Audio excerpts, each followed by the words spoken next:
tó bá dẹ̀ máa ṣe Yorùbá nation wọn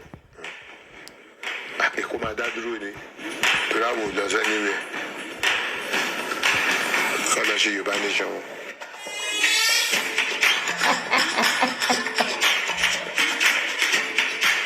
Orúkọ tèmi ni Aláyélúwà Ọba Muhammadu Saheed Adémọ́lá Ifáwuyì Elegushi.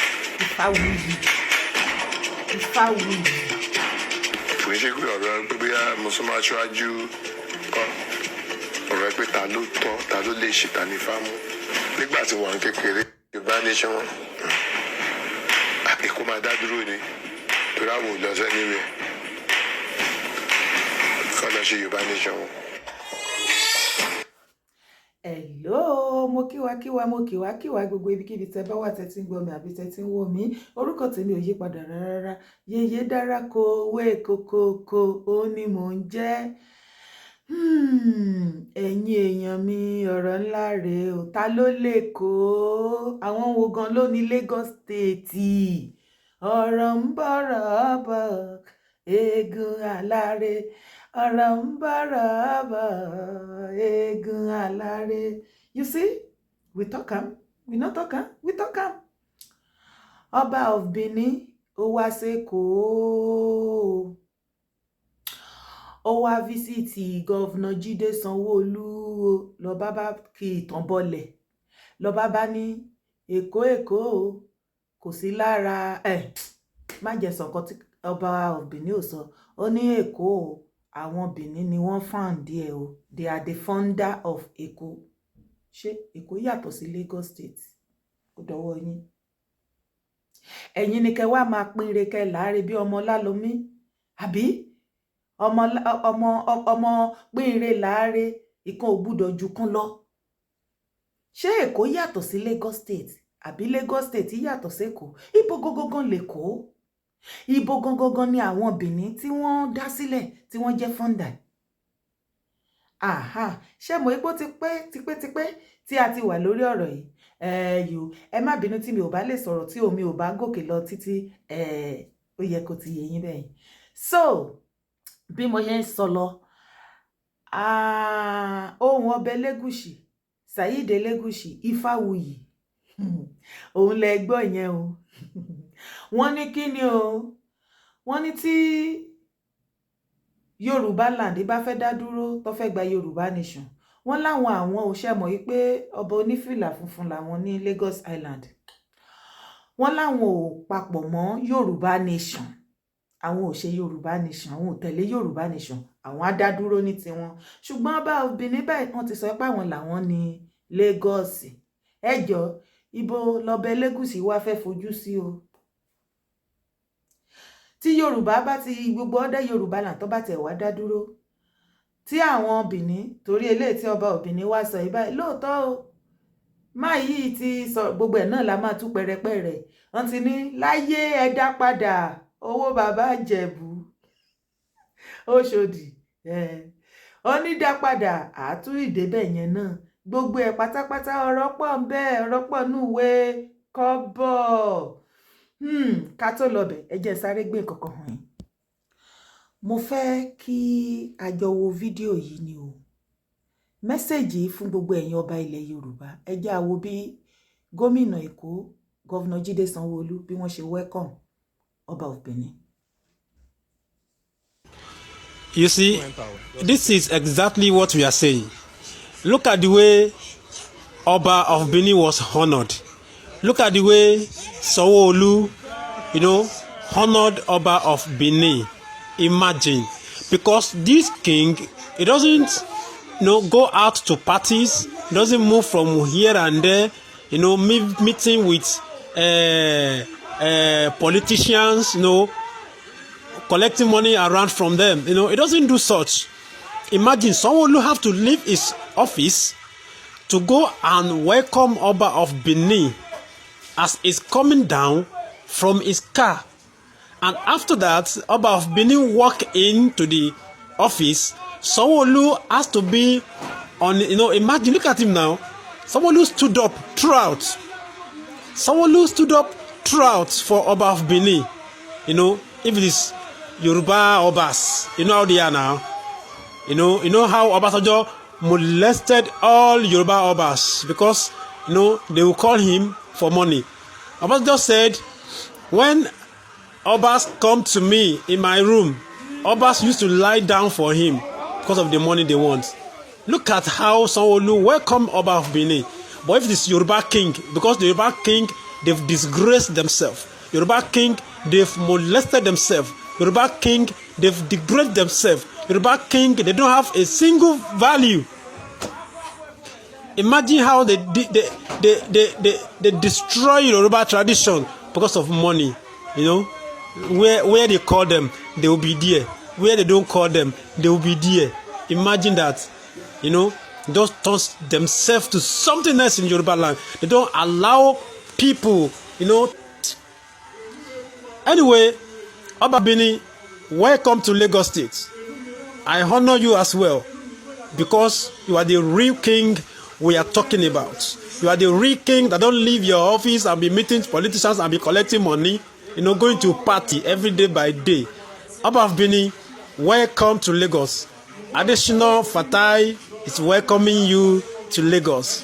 Sanwo-Olu, thank you for giving honor and respect to Oba of Benin because Oba of Benin don't molest himself. Yoruba Obas, you have to adjust. You have to be adjust. Please, let governors be honoring you like this. Let all governors be honoring you like this. Governor of Osun State, Adeleke, learn how to honor Yoruba king. Olusegun Aremu Obasanjo, learn how to honor Yoruba kings. Yoruba kings, respect your throne, respect yourself. Don't go to politicians. Don't allow politicians to disrespect you. Maintain your bearing. Thank you. Ṣé rí bí Governor Jide Sanwo-Olu bí wọ́n ṣe welcome Oba of Benin? According to bí máa tí ó sọ̀rọ̀ yẹn ń bẹ̀yẹn ṣe sọ̀rọ̀. Mẹ́sẹ̀jì ńlá leléyìí fún ẹ̀yin ọ̀pọ̀lọpọ̀ ọba tí kankan palace yín ò kì í ta yín nídìí tí ẹ ò mọ̀ wípé àbùkù lẹ́ ń ta bá ara yín àti orí àpèrè. Mẹ́sẹ̀jì ńlá leléyìí fún ọ̀pọ̀lọpọ̀ ọba tó jẹ́ wípé ọ́fíìsì àwọn politician lẹ máa jí látàárọ̀ tẹ́ máa gbé orí adé àtọ̀pá àṣẹ tẹ́ máa lọ from one office to the other. Sí finish ti wá wà láàrin ẹ̀yin ọba àti àwọn politician. Wọn kò wá kà yín mọ́ nǹkan kan. Kódà gan àwọn politician wọ́n pọ́n commoner person. Wọ́n bọ̀wọ̀ fún wọn ju orí adé tí à ń pè ní àwọn ọba nílẹ̀ Yorùbá. Ẹ wo bí Governor Jide Sanwo-Olu bó ṣe ọ̀nà Oba of Benin. Ǹjẹ́ tó bá jẹ́ ìkan lára àwọn ọba ilẹ̀ Yorùbá ni ṣé Governor Jide Sanwo-Olu máa fún ní ọ̀wọ̀ yìí? Ọba mélòó, èmi ò sọ wípé Governor Jide Sanwo-Olu wọ́n wà disrespectful, ẹ má ṣì mí gbọ́ o. Mò ń sọ ni wípé bí àwọn ọba wa bí wọ́n ti ṣe manipulate respect ara wọn tó ti gbé iyì yẹn ta. Ìdí ni wípé Oba of Benin ká sòótọ́ fúnra lára wa, ẹ̀yin èèyàn wa. Ṣé bá ṣe máa ń rí gbogbo àwọn ọba ilẹ̀ Yorùbá káàkiri party functions everywhere? Ṣé bẹ́ẹ̀ la ṣe máa ń rí Oba of Benin? Rárá o. Tó jẹ́ sí wípé ẹ̀ẹ̀kan tó bá máa jáde báyìí pẹ̀lú iyì àti ẹ̀yẹ ni. Tẹ́ ẹ̀ bá ní sọ wípé irọ́ ni mo pa. Ṣé o rántí ìgbà tí Oba of Benin náà lọ kí President Bola Ahmed Tinubu ní Aso Villa? Ṣé ẹ rántí bí president bó ṣe ọ̀nà wọn? Ẹ tún rí Governor Jide Sanwo-Olu náà. Ẹ jọ ọba èwo ló lọ kí president wa tí President Tinubu tó wá fún wọn ní irú ọ̀nà báyìí?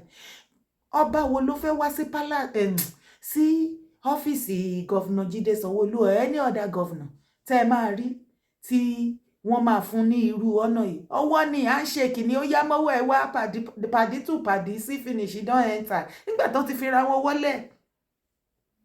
Abẹ́yìn orí Governor Jide Sanwo-Olu bọ́n ṣe kí Oba of Benin ni ọba àtọ́pẹ̀yẹ iṣẹ́ bí wọ́n ti ń kí wọn nìyẹn. Ẹ jọ̀ọ́ kí ló dé tí Governor Jide Sanwo-Olu ò àṣeyìkì Oba of Benin? Àwọn go ò ní fẹ́ ṣe ẹ ra wọn kò ṣe ó gbùgbùgbùgbù onírọ̀ àwọn yẹn o. Torí ẹ mọ ó gbùgbùgbùgbùgbù ó gbùdìdìdìdìdì ó rorororororo ó rárárárá ó ti kọ́mọ̀ jù àwọn èèyàn kò múùfù àwọn èèyàn mọ́ ló ń jẹ́ bẹ́ẹ̀. ṣùgbọ́n ṣe rí tọ́ba of Benin báyìí kì í ṣe wípé wọ́n disrespect ọba ilẹ̀ Yorùbá wọ́n wá respect ọba of Benin. Ọba of Benin òun ló fúnra wọn ní respect. À ń ṣe àlàyé yẹn ni ẹ má wàá gbé ìjà kọ ojú ti tèmi. I no be your problem. Àlàyé ọ̀rọ̀ ni. Kí ló dé tó jẹ́ pé gbogbo politicians nílẹ̀ Yorùbá á ṣe ìkìnnádé ń fún gbogbo ọba A-list kò tí ẹ̀ tún ṣe baálẹ̀ àbí àwọn baálẹ̀ tán upgrade sọ́ba o A-list ọba bíi ti irú àwọn ọba of Benin yìí kò ń ṣe handshake ni wọ́n ń ṣe káàkiri nínú pátí àtàwọn Nollywood tí ó jẹ́ pé tó bá fẹ́ kí igwe ẹ̀ lásán igwe ó máa tẹ̀ ní handshake lásán ló bá dé ẹ̀ṣáàrẹ́ tó ṣẹlẹ̀ láti wọ́n tún bọ́ síta tán dìbọ́nkì left right center.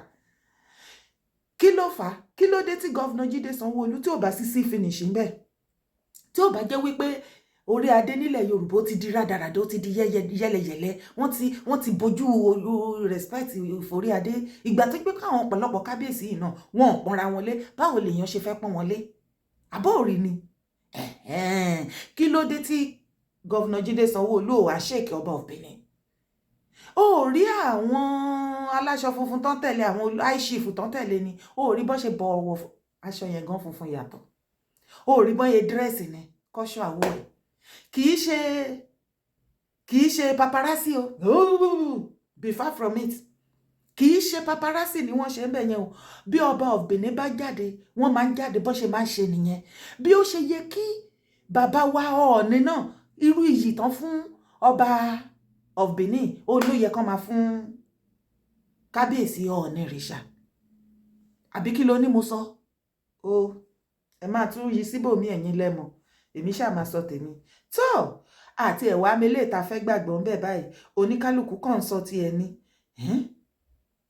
ẹ jẹ́ a gbọ́ ohun tí kábíyèsí of Benin sọ o ẹ jẹ́ a tún lọ gbọ́ yẹn náà wá ṣe rí voice ọba of Benin tẹ fẹ́ gbọ́ ẹ̀ àwọn ni wọ́n ṣe àlàyé tom grant interview ní Arise News ọba of Benin ṣe àlàyé o wọ́n ní àwọn ni founder Lagos State o ọba Akiolu náà sì ti pa ìtàn yẹn rí nígbà kan gbogbo ẹ̀ náà la máa mú kéékèèké ṣùgbọ́n èyí tẹ́mi kàn wá rí pókù díẹ̀ káàtó nínú àlàyé tí ọba of Benin ṣe ni wípé nígbà tó ń ṣe àlàyé pé àwọn fọ́fọ́fadà àwọn náà founder Lagos State ló bá ní tó ìwọ̀nba ilé táwọn sọ yìí ń sìn àwọn kan máa bẹ̀rẹ̀ sí ní ṣe bákan ẹ fi tí ara yín gbọ́ ó yá. Mention something that will now drag me into the controversy of Benin and Lagos.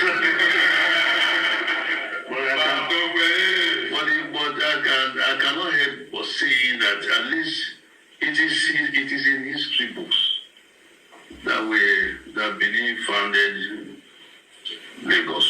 Oh. But when some people will hear it now, they go haywire and say, what is the Oba saying there again? But it is true. Go and check out the records. Maybe not all over Lagos as we know it now, but certain area in Lagos, maybe the nucleus of Lagos was founded by my ancestors. The Oba of Lagos will say so. I'm sure you know that he will always emphasize that it comes from Benin. Everybody knows. But the source of Lagos is Benin. Whether on your river here he likes it or not. Ṣé ti gbọ́? Wọ́n ní àwọn ancestors wọn, àwọn ló dá Lagos State sílẹ̀. Ó ní nísìn táwọn ti wá sọ káwọn kan má lọ máa go haywire sí olè lórí o. Wọ́n ní ọba of Lagos gan ìyẹn ọba Akiolu wọn ò lè sọ pé irọ́ ni. Ṣé lóòótọ́ ni ọba Akiolu sọ bẹ́ẹ̀ àbí irọ́ ẹ̀jẹ̀ àsáré débẹ̀ náà? Kí ni ọba Akiolu sọ nípa ta ni ó dá Èkó sílẹ̀? Àwọn wo ló ní Èkó? Ṣé Benin ni lóòótọ́ àbí irọ́? Èmi náà tún rí àwọn kan ẹ̀jẹ̀ àtúngbọ̀ nǹkan tí ọba Akiolu sọ. The relationship between the Benin and the Eko people. Yes. The first Oba of Lagos is a male descendant of Oba of Benin and very close person to him. He sent him on a mission here, and that's why we have a song ọmọkọ́mọkọ́ ni wà o àwa kì í ṣọmọ àbí ìdànù òde ìbí ní nàbí bàbá àwa sí ọba ló bí síbẹ̀ kì í ṣàárẹ̀ ẹ̀yin gbọ́. That's any at the installation of any ọba. That song is always there. And anybody wants to be a chief or anything, or Oba, at that Enowa, when we finish the ceremony, we do like this. That thing we are doing, they are saluting the Oba of Benin. Kẹ́tígbọ́, Ọba Akiolu lẹ́ ń gbọ́ yẹn interview yẹn some years back. Ipe ẹnu ọwá, ìwọ tó bá mẹ́nu ọwá mi wá mọ bó ṣe rí nísìn, but some years back. Yeah. Business máa ń gbé mi lọ bẹ̀ torí nígbà yẹn àwọn tó ń ra táyà àwọn ọmọ Ìgbò pọ̀ ńbẹ̀ tó ń wá ra táyà labroad nbí you know and all this thing. So wọ́n pọ̀ gan-an níbi àwọn ọmọ Ìgbò pọ̀ ńbẹ̀ dáadáa tó ń ṣe business ńbẹ̀. Àwọn ìsàlẹ̀ Èkó gangan nìyẹn. Ṣé you dey understand? Now the question is, ṣé mo wí pé mo ti kọ́kọ́ play ti Ọba of Benin tó ní ó lè má wá jẹ́ the whole of Lagos state of today. Ipe but àwọn area kan wà ní Lagos gangan Lagos Island tó jẹ́ pé àwọn Benin àwọn ni wọ́n ní ọ̀. So èyí tí ẹ tún wá sọ yìí kò yé èmi o.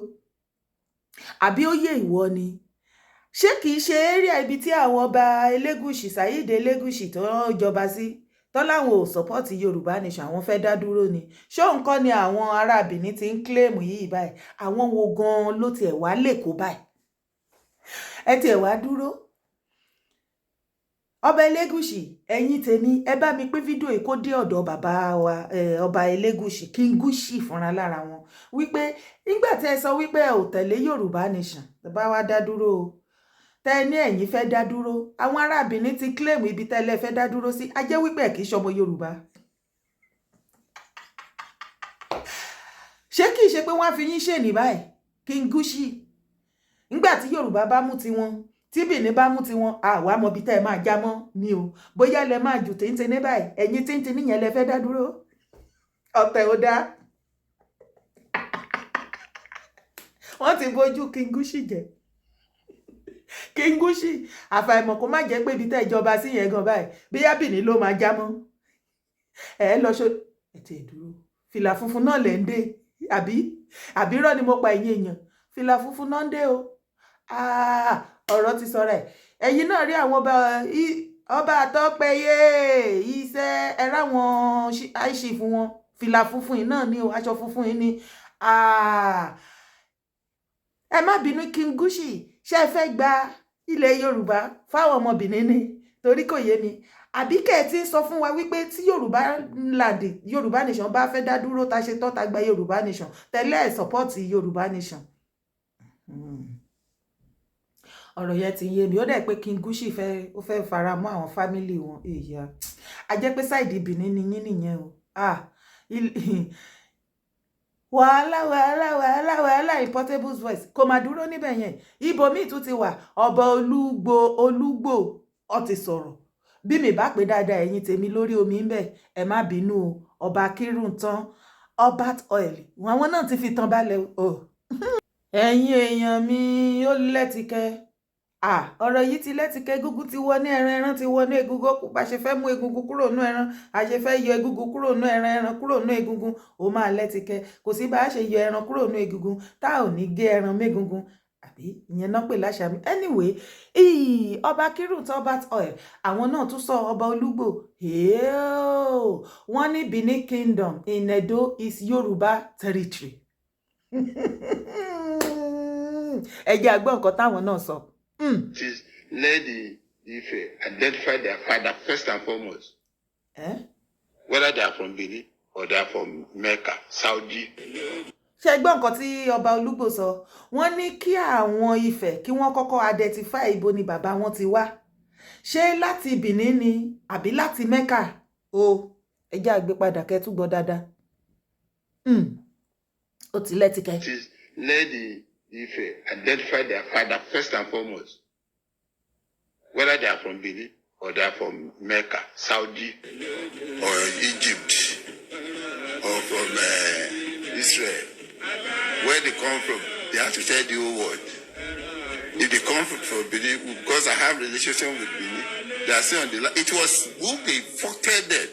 That is the same book they say Ugo is the father of Ife, the owner of Ife. The same book.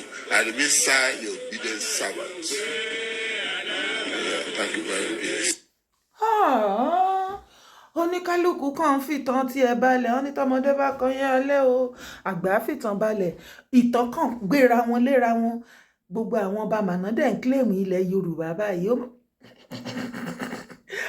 àwọn ọmọ Yorùbá Ọlọ́run má jọ padà fi ilẹ̀ Yorùbá àtàwa ṣe ní last níbi tá à ń bá lọ yìí a dẹ̀ ń pè lérè o ó dẹ̀ ń jọ bí eré lójú wa ó lè má jẹ generation yìí ṣe rí generation wa yìí àti ẹ̀sìnkí ẹ̀ mọ̀ ṣe nípa ilẹ̀ wa ṣe rí àwọn tó ń bọ̀ lẹ́yìn wa àwọn eléyìí ò kí ẹ o báwo eléyìí ṣe máa bọ́yẹ máa in fact generation tó ń bọ̀ lẹ́yìn wọ́n fẹ́ bímọ nísinsìnyí kọ́mọ yẹn grow kó dẹ̀ bẹ̀rẹ̀ sí ní make owó báwo eléyìí ṣe máa make owó tó máa lówó tó máa gun latest machine tó máa kọ́ mansion téèyàn kò tí ì kọ́ rí they want to live largest gbogbo eléyìí tí ìwà tèmi ṣe yìí wà lẹ́ẹ̀kọ́ padà kọ́ generation tó ń bọ̀ àfàìmọ̀ kan má fi ilẹ̀ Yorùbá ṣe ní last ìwọ náà máa wo gbogbo ẹ̀ kò tí ì tán síbẹ̀ o ẹ̀jẹ̀ àgbọ́ àlàyé tí bàbá yìí ṣe fún wa tó bí mo yín ṣàlàyé fún yín lọ kí lorúkọ bàbá yìí Bísóyè Òṣòdì ó ti dá ọba àtọ́pẹ̀yẹ ọba Benin lóhùn pé láyé ẹ dá padà owó bàbá Ìjẹ̀bú kì í ṣe the whole of Lagos State ni àwọn ancestor yín ni wọ́n fọ́ndà o rárá o wọ́n ní Lagos Island nìkan ni àní kingship Benin lẹ bìlọ́ǹgì sí abálájọ tẹ ṣe ń dé fìlà funfun ẹjẹ́ àgbọ́ gbogbo wa. All due respect to the Oba of Benin. Oba Atope. Sir, may you live long. Point of correction, sir. Lagos was never founded by the Benin. Lagos was never founded by the Benin. Okay. I'm glad that you said some part of Lagos, not all or the entire Lagos. Yes, you are right. Your ancestors settled on a small island that was called Eko then, before the creation of Lagos. And on this very island, they never created it. The island has been there before the arrival of your ancestors. Your ancestors only came and forcefully imposed a taxation system on transit with the traders on the land called Igoro. Wherever that means in Benin, I do not know. But so ní Lagos Island àwọn area ibi tí wọ́n pè ní ìsàlẹ̀ Èkó ńbẹ̀ àwọn ìdú Ìgànràn àwọn Benin ni wọ́n ní ohun tí Bísóyè Òṣòdì ń sọ nìyẹn ẹjẹ́ àtúgbọ́. There has been other tribes on the island before the creation of Lagos. Even before the creation of Eko, we have the Aworis, we have the Sheri, we have the Olofin. So many tribes has been on Lagos, or the modern Lagos now, before the creation of Lagos State. So if we want to talk about your ancestors, they are limited to a particular community on the island, which is now Lagos Island, and it's called Isale Eko. And that Isale Eko. Oh, àwọn Benin náà ní Ìsàlẹ̀ Èkó. Ó ti tán. It's a finish, it's a finish, it's a finish, it's a finish. Atọ́kam. Aha. Anyway, ọ̀pọ̀lọpọ̀ yín ti mọ̀ tẹ́lẹ̀.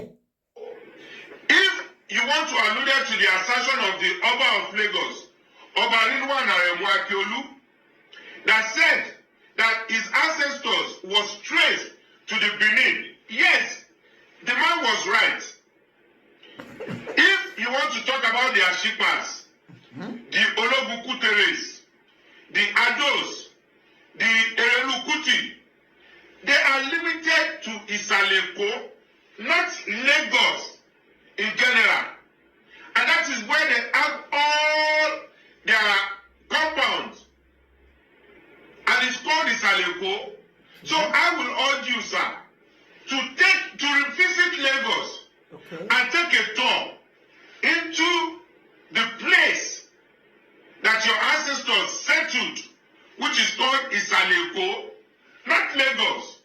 So a lot of people that are saying Lagos is no man's land, somebody created Lagos. No. Lagos has been, that island has been in existence before the creation of Eko and even the creation of Lagos State. And for us to know that it was the greed of the Awolowo's then that created Western Nigeria or moved Western Nigeria to some part of Lagos. And that was before the creation of Lagos State. So, sir, revisit Lagos for prosperity's sake. History, nobody can rewrite history. I am Oshodi Tapa. My ancestors were from Nupe. We also settled in Lagos. And in 1851, the Oshodi Balogun Oshodi Tapa defended the civilization of Lagos, even before the creation of Lagos State, during the bombardment. Lọ́rọ̀ kan ṣá, ohun tí gbogbo yín sọ ni wípé ìsàlẹ̀ Èkó ibẹ̀ ṣá lórí irun Ádámù òrìṣà ọ̀kànlànà ẹ̀yọ̀ oníkó ẹ̀yọ̀ àgèrè ìsàlẹ̀ Èkó àwọn ló ní. Lagos Island belongs to Benin. Ohun tí gbogbo story tí èmi rí nínú gbogbo kìíní tí mo rí ń bẹ nìyẹn. Màá wá tún gbé yín lọ gàràgà lẹ́ẹ̀kan sí kẹ́ tún gbọ́.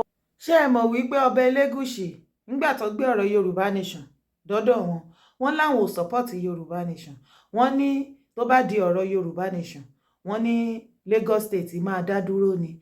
Tó ẹ bá mi gbé fídíò yìí dọ́dọ̀ ọba Saheed Elegushi o. Wípé àwọn ará Benin wọ́n ti claim wọn o.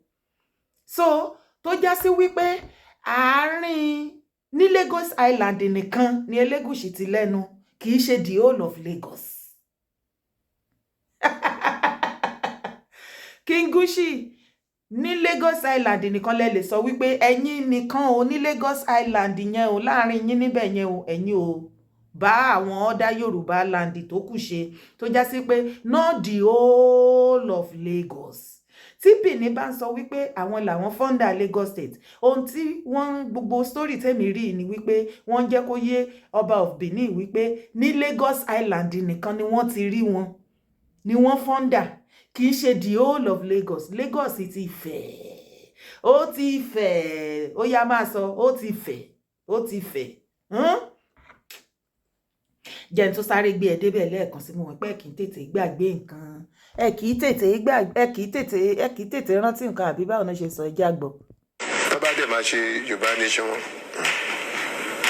Èkó máa dá dúró ni torí àwọn ò lọ sẹ́ni rẹ̀ kọ́ lọ ṣe Yorùbá nation wọn. Ṣé ti gbọ́?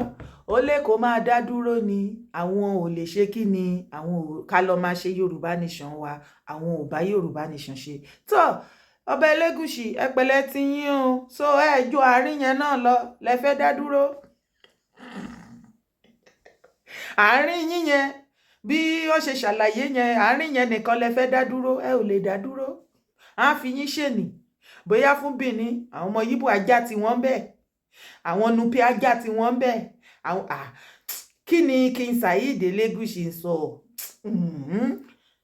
Àwórì ajá tí wọ́n bẹ̀ nínú island, Nupe ajá tí wọ́n bẹ̀, Benin ajá tí wọ́n bẹ̀, wọ́n pọ̀ bàjẹ́ tó wá jẹ́ wípé tó tánṣó báyìí lẹ́jọ́ náà máa oníkálùkù yàmú tẹ̀rẹ̀. Ẹ wá lẹ́yìn ò darapọ̀ mọ́ Yorùbá. Ó bẹ́ẹ̀ pé darapọ̀ mọ́ Yorùbá àǹfààní ló jẹ́ fún yín tẹ́ bá wá lẹ̀ darapọ̀. By the time tí Nupe tí Àwórì tí gbogbo wọn Benin everybody wọn tó ní kálùkù mú tiẹ̀, èwo lẹ́rù pé fẹ́ ṣẹ́kù náà tá ń ṣó orí ẹ̀. Tá ń ṣó orí ẹ̀ òun ló máa kù. Ó èmi kọ́ ni mo sọ o, mo ti ṣàlàyé gbogbo kíní. Ìwọ náà bá mi ṣe kíni, bá mi pín fídíò yìí, ṣùgbọ́n bá mi pín kó dé ọ̀dọ̀ gbogbo àwọn ibi tó yẹ kó dé lọ́dọ̀ àwọn kábíyèsí pátápátá kí wọ́n rí. Ṣùgbọ́n kí tó wá ràǹdè ẹ̀ up báyìí, ẹ̀yin èèyàn mi, ta ló ní Lagos State gangan? Ṣé Yorùbá ni? Ṣé Nupe ni? Ṣé Àwórì ni? Ṣé Benin ni? Ta ló ní Lagos State? Mo sọ yìí mo dúró náà o. Bá mi drop comment ẹ sábẹ́ fídíò yìí. Kí ni nǹkan tó kọ́ ń bẹ̀? Kí ló rò pé ó máa ṣẹlẹ̀ tá a bá tètè wá solution sọ̀rọ̀ yìí? Ṣé Èkó ò ní pín yẹ́lẹyẹ̀lẹ báyìí? Àbí Lagos State ò tiẹ̀ sí lára Yorùbá tòótọ́ ni? Àbó tiẹ̀ wà ń bẹ̀? Ìwọ náà drop comment ẹ sábẹ́ fídíò yìí. Èmi náà ti ṣàlàyé ti tèmi níwọ̀nba. Ìwọ náà ó yá ṣe tiẹ̀. Má wàá jẹ́ kó dọ̀dọ̀ ti ẹnìkan. Bá mi share káàkiri. Torí ọ̀rọ̀ yìí ń jà rìnrìn àti ìgbà tí ọba Benin ti dé tó ti sọ̀rọ̀ yẹn báyìí. Gbogbo everywhere kàn gbóná hi. Mo ní no, ẹ jẹ́ á bá wọn dá sí. Àìsí níbẹ̀ láì bá wọn dá sí, ẹ jẹ́ á bá wọn dá sí. Àwa náà ti ṣàlàyé títí wa o. Ẹ̀yin tẹ́ tún mọ̀ jù wá lọ. Wá gbọ́ o. Má kọ sábẹ́ fídíò yìí o. Kó má kọ kí n lọ sọ́dọ̀, kó má rán mi lọ sọ́dọ̀ Laji Abbas. Gbogbo wa lájọ ń gbọ́ Laji Abbas. But Laji Abbas is not the only historian teller. Ẹ̀kọ́ oníkálùkù, ẹ̀kọ́ òpin síbì kan. Títí ti tèmi lèmi ti sọ. Títí ẹni kó sọ. Má kọ lọ go and listen to Laji Abbas. Ó ti gbọ́. Ẹ ṣeun o. Ire o.